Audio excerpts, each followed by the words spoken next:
You know, like the whole concept is, you know, we'd go down to the wineries, we'd hang out, we'd have some couple glasses of wine, and I know I had seen on multiple occasions, you know, little pieces of jewelry, wine charms.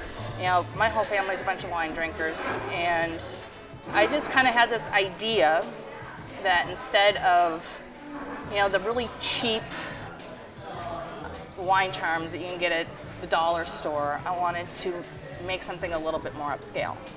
So I started picking up, you know, little gemstones, sterling silver, and just started making wine charms. They were simple and they were quick to make, and I just put them on eBay just to kind of see what would happen, and they sold. And they sold for a lot more than I thought they were going to sell for. And so I just kept going with it.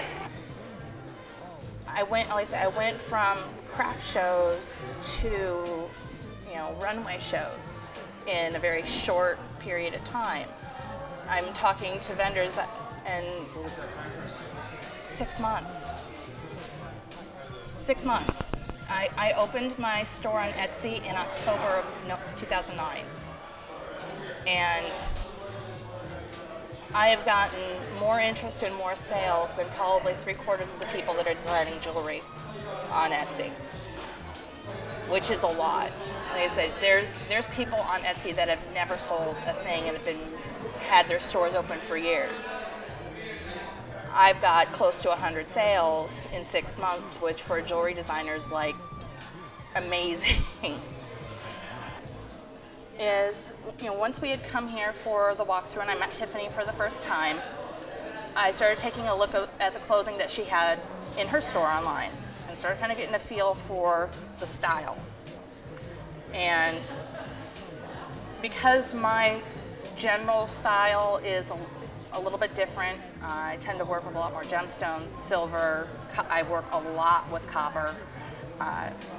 I needed to kind of shift that focus a little bit to make sure that we had something that matched. So I started working with brass. And I actually did the metal work. All the metal work, I took it from brass sheet and brass wire. So all the rings for the chainmail I cut, all the brass discs and all the shapes I hand cut, filed, formed, and polished by hand. And it's I mean, it looks and fits with the style that she's working with, which is a lot more of a graffiti and urban, edgy style. Like I said, right now it's crystals.